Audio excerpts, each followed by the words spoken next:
I'm Anand Naidu in Washington. The main story is brought to you by Al Jazeera.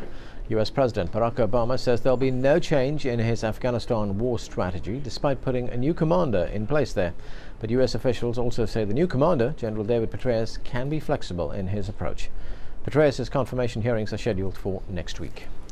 A court in Pakistan has found 5 Americans guilty of plotting attacks on Pakistani soil.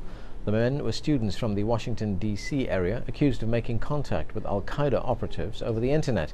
The men were sentenced to 10 years in jail. Alleged Jamaican drug lord Christopher Dudus Coke has arrived in New York after being extradited on weapons and drugs charges. Coke was arrested on Tuesday, nearly a month after a bloody standoff with police killed 76 people. Rescue workers are just beginning to reach some of the areas worst hit by massive flooding in northeastern Brazil. 45 people are confirmed dead and 135 others are missing. The country's president has pledged $56 million in aid. Gabriel Elizondo has more.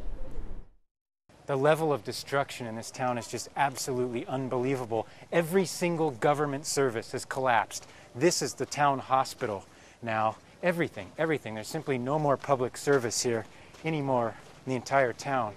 This is the hospital where you're supposed to save people, but just now, a couple hours ago, the cadaver dogs have arrived. What makes the destruction so impressive here and so disturbing is how bad it is, because this was really one of the main areas of this town. It's about 6,000 people here, and the wall of water that you can see, we're told, just simply covered the entire part of this town. The buildings that are still standing are really the lucky ones, but the situation here is really bad, really bad. This whole town was cut off from any sort of aid for the first few days.